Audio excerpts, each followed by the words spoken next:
Ma'am साहब, ये आप ही का कार्ड है ना? हाँ, ये कार्ड तो मेरा ही है। सब आपको पता है, हम ना सुबह से यहाँ बैठे हैं आपको ये कार्ड लौटाने के लिए।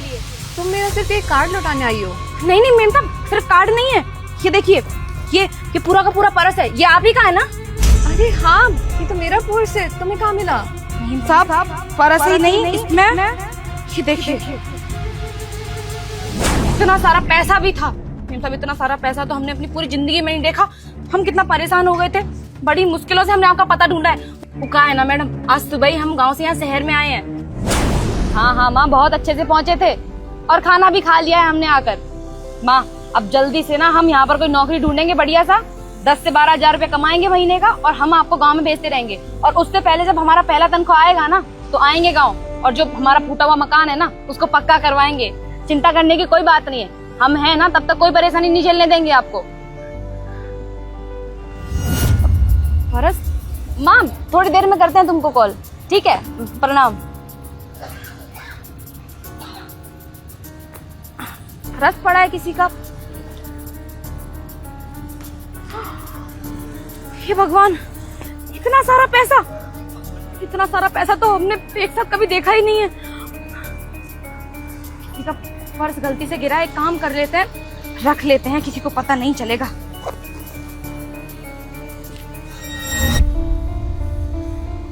नहीं नहीं सीमा, ये तो बहुत गलत बात है। किसी का काम का पैसा हो सकता है, कैसे कैसे कमाया होगा, कितनी मेहनत करी होगी इतने पैसों के लिए, और हम इसे लेकर भाग जाएंगे, कितना बुरा लगेगा उसको।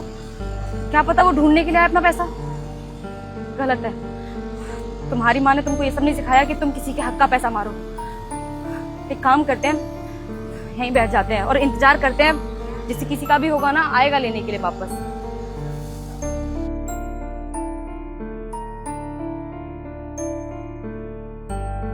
पता नहीं कब आएगा, कब तक बैठे रहेंगे हम यहाँ, बारिश भी हो रहा है। कोई कार्ड वार्ड पड़ा है क्या इसके? हाँ, समृद्धि, ये कोई सोसाइटी का नाम लगता है। ये काम करते हैं, पूछते हैं किसी से, पता मालूम तो होगा किसी को, और चले जाते हैं जिसका भी होगा। जब तुम्हें ये पर्स मिला तो तुम भी तो रख सकती थी ना। आफ्टर ऑल इसमें इतने सारे पैसे थे, और तुम गांव से आई थी यहाँ पे शहर में नौकरी करने, जो कि तुम्हें पैसे ही कमाने थे। पैसे मिल गए थे, अपने पास रख लेती, वापस लौटाने क्यों आई? नहीं नहीं मेम साहब, ऐसे कैसे पर्स रख लेते। हाँ मानते हैं कि जब पर्स देखा था ना, तो लालच आ गया था अंदर। इतना सारा पैसा आज तक देखा नहीं ना जिंदगी में। हमको लगा कि अभी तो काम भी नहीं ढूंढा है, और काम ढूंढने से पहले ही हमको इतना सारा पैसा मिल गया, काफी सारी चीजें आसान हो गई हमारी। फिर बाद में हमको पता चला कि जिस किसी का भी ये पर्स खोया है ना, उसने ये पैसे कितनी ज्यादा मेहनत से कमाए होंगे, कितना परेशान होगा, इधर उधर ढूंढ रहा होगा बेचारा। इसलिए मैडम, जब हमने खोल कर देखा ना, तो ये इतना सारा पैसा मिला इसमें, और एक भी पैसा हमने निकाला नहीं है। आपने गिन के रखा होगा ना, आप दोबारा गिन लीजिएगा, उतना ही मिलेगा आपको।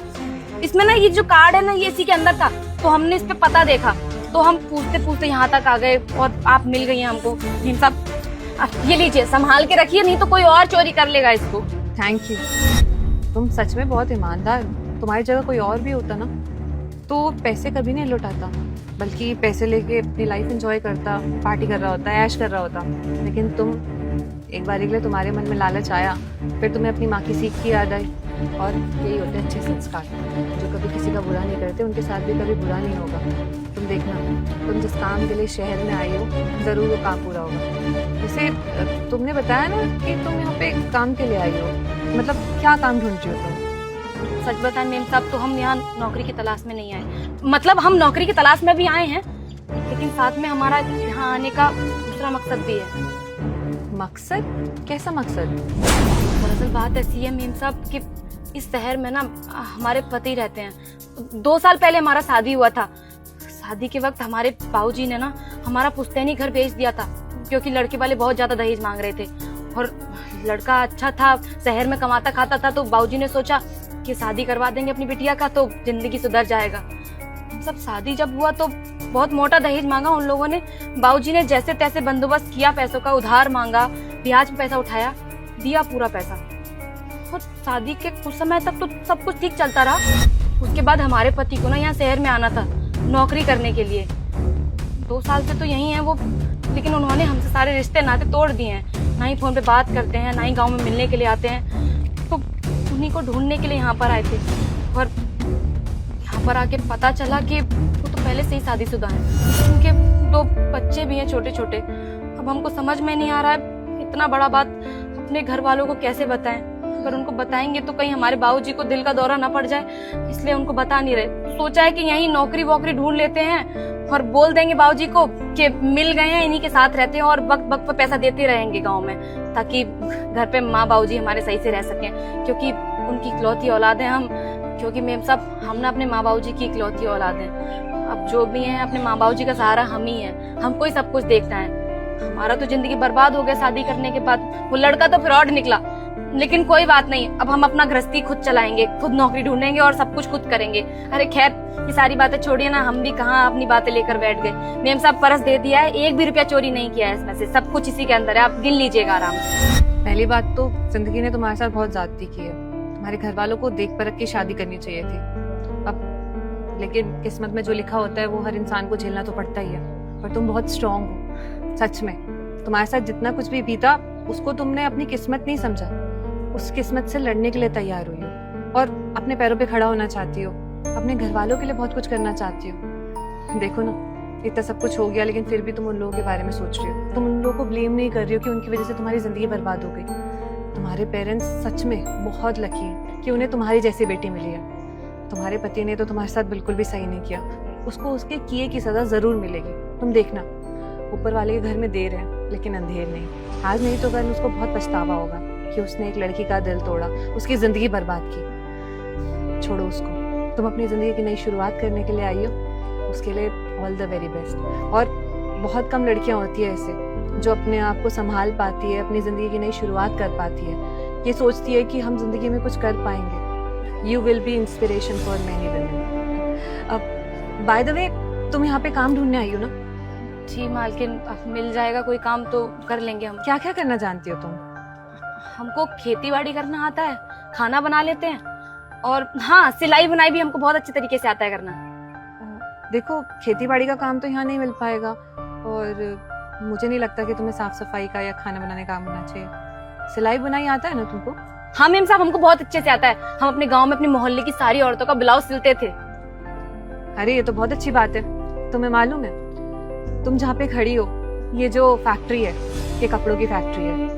यहाँ पे शर्ट्स, टी शर्ट्स, लड़कियों के गारमेंट्स सब बनते हैं यहाँ पर। यहाँ पे धागा कटिंग का काम कर सकती हो तुम। हाँ हाँ मेम साहब, हम कर लेंगे, हमको सारा काम आता है सिलाई बुनाई का। तो स्टार्टिंग में सैलरी थोड़ी कम मिलेगी, लेकिन जैसे जैसे तुम स्किलफुल बनती जाओगी वैसे तुम्हारी सैलरी भी बढ़ जाएगी। हाँ हाँ, हमको मंजूर है, हम जितना पैसा भी देंगे हम कर लेंगे काम, कोई दिक्कत नहीं है। तुम्हारे अंदर चीजें को सीखने की बहुत लगन है और कुछ कर दिखाने का जुनून भी है। एक ना एक दिन तुम जरूर कामयाब होगी और अपने पेरेंट्स का नाम रोशन करोगी। ईमानदार तो तुम हो ही, तो मुझे कोई प्रॉब्लम नहीं है तुम्हें अपने यहाँ पे काम पे रखने के लिए, और तुम बहुत एक्साइटेड भी हो काम करने के लिए। ठीक है मेम साहब, हम आप बताइए हम कब से आए काम करने के लिए? अब वैसे तुम कहाँ रह रही हो यहाँ पे? मेम साहब, यहाँ पर तो हम किसी को ना जानते हैं और ना ही हमारे पास कोई ठिकाना है। आज सुबह ही तो आए हैं गांव से यहाँ शहर में। अच्छा, तो तुम ये काम क्यों नहीं करती हो? हमारी ये जो फैक्ट्री है वहाँ पे हमने 200 महिलाओं को शेल्टर दे रखा है। बेसिकली अंदर ही क्वार्टर है, वो वहीं रहती है, वहीं खाती है और उसके बाद वहीं से काम पे चली जाती है। तो तुम भी उन लोगों के साथ वहाँ रह सकती हो। एक अलग से रूम मिलेगा और किचन मिलेगा, वहाँ पे तुम आराम से खाओ पियो, अपनी जिंदगी जियो जैसा तुम्हें ठीक लगता है। और जब तुम सक्षम हो जाओ अपने लिए एक नया घर लेने के लिए, तो फिर तुम कोई और घर देख लेना। ठीक है मेम साहब, बहुत बहुत धन्यवाद आपका। आपको पता है आपने एक साथ हमारी कितनी ज्यादा मदद कर दी है, रहने के लिए ठिकाना भी दे दिया और साथ में नौकरी भी दे दी। मेम साहब, आप हमारे लिए भगवान बनकर आई हैं। अरे मैं भगवान नहीं हूँ, भगवान तो ऊपर वाला है। वो कहते हैं ना, जो इंसान सबके साथ अच्छा करता है तो ऊपर वाला भी उसके साथ बुरा नहीं होने देता। तुम्हारा दिल बहुत नेक है, तुम्हारे साथ कभी बुरा हो ही नहीं सकता है। अब ये लो, ये मेरा ही तो कार्ड है, ठीक है? मनोज जी, इनसे इनकी सारी डिटेल्स ले लो और आधार कार्ड नंबर भी ले लेना। बाकी इन्हें विमेन क्वार्टर में शिफ्ट करवा दो आज। जी मैम, आइए आप